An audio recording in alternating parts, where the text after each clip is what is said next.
In this video, I'm going to answer a question that was asked by a staff member. He asked, what would you tell your younger self about being successful with women, business, and life? And it seems like a really broad question. There's a lot there to talk about because women, business, and life is basically everything. So I'm going to look at what I think would be some of the key elements to being generally successful in all of this stuff.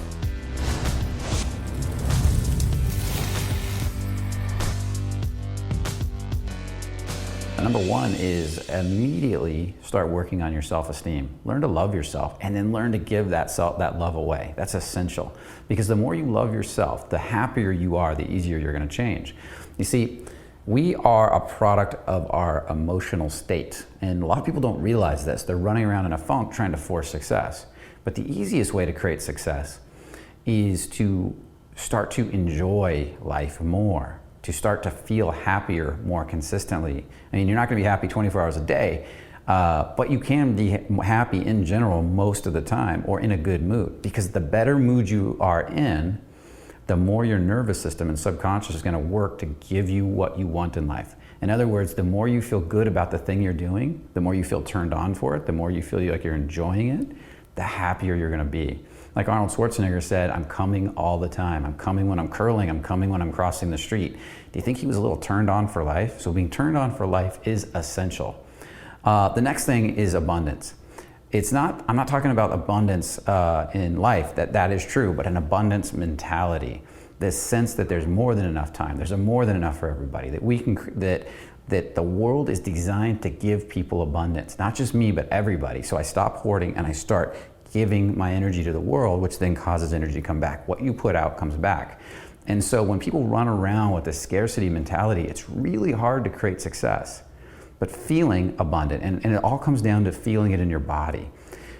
Feeling abundant, not thinking of it as a logical concept, is really important. And I'm not just talking about with money. I'm talking about with food. I'm talking about with health. I'm talking about with time. I'm talking about with energy. The abundance with time, energy, money, all this type of stuff will literally change your life and make it easier to build your self-esteem in this area. And number three is systems. Get solid systems that move you forward, that help you to manage your day. Without systems, you are not going to go very far at all. You need those systems. And don't be afraid to destroy a system that's not working anymore to create a better one, because that's going to happen. So as you become more successful, a lot of the systems you implemented that were working so well are going to stop working.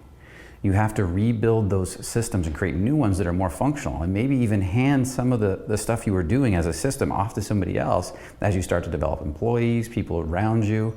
You've got to be willing to evolve, adapt, and change. That's really powerful. And I'm going to give one more. Number 4. Get in your body, get out of your head. Learn to use your gut. Learn to listen to your gut. This goes along with feeling good.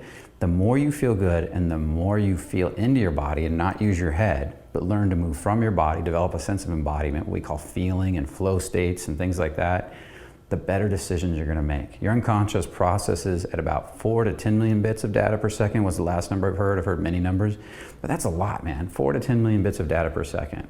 And we only consciously see about 7 plus or minus 2 or 3, somewhere in that range. And you're only seeing about 7 bits of data. So your mind in the background is crunching more than you can ever imagine.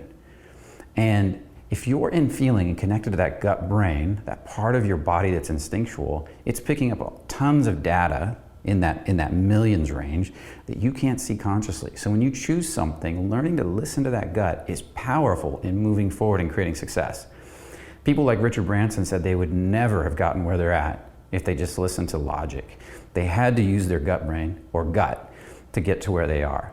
And today, gut is a science. It's not just some woo idea anymore. If you're not sure about that, look on Google and look up gut as a second brain. They're writing all kinds of books on the power of the gut, how the gut works, and how bacteria and different stuff inside the gut connect to the literal brain, and they communicate back and forth to help give you your experience, not just how you create, but also your emotional experience of the world. And this completely affects your relationship to life. So there's 4 things for you.